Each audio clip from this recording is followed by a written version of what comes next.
Of course, he is one of Britain's greatest cultural icons, but it's been revealed that Shakespeare is more popular abroad than he is here. In fact, a survey to mark the 400th anniversary of the Bard's death has found his fellow countrymen also struggle to understand his work. The survey of 18,000 people in 15 countries found that 65% of people from abroad like Shakespeare, compared with just 59% of Brits. Brazilians found him most relevant to today's world at 84% of them, compared to 57% of us here.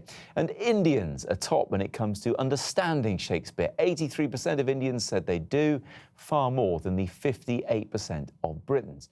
To talk about this now, I'm joined by Ben Crystal, founder of the Shakespeare theatre company Passion in Practice, and the actor known by the stage name Lionheart. Good evening to you both. Evening, both great Shakespearean names, Crystal and Lionheart. Yeah, that's true. Does that explain why you're into Shakespeare a little bit? You know, I hated Shakespeare when I was in school. Okay. And it was...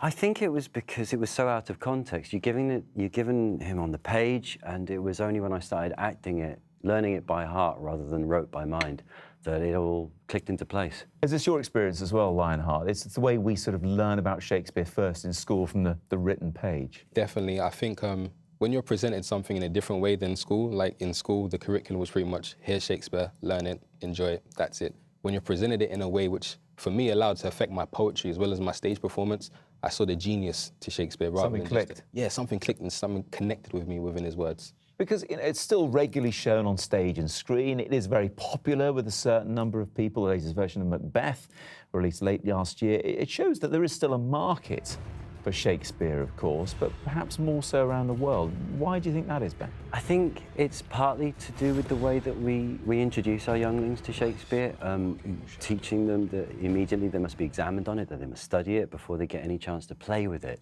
and perhaps released of this is the right sound for it, or this is the way it should be done. Around the world, people tend to play a lot more with him. So how do people react to you when you tell them you're part of a Shakespeare theatre company, both here and elsewhere?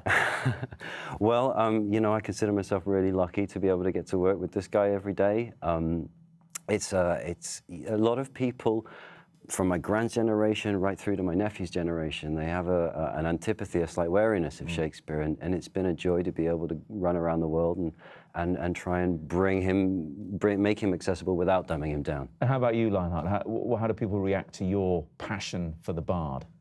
When people know me, they know I'm a poet, essentially, and most people don't even have a career doing poetry. So they're like, oh, you're a poet? I'm like, yeah, like I had great inspirations, and Shakespeare is one of them. And I feel that once you know that there is a greatness that came before you, you can aspire to be even greater. Okay. Is there one Shakespeare work, a sonnet or, you know, one of the plays that is the most accessible?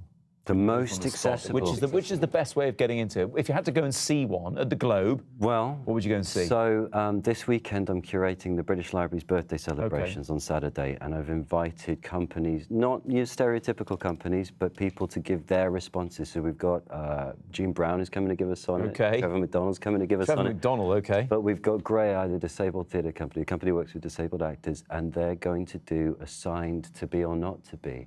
And I think, you know, a lot of younglings particularly get into Dream and Romeo and Juliet, but that speech about life, the universe and everything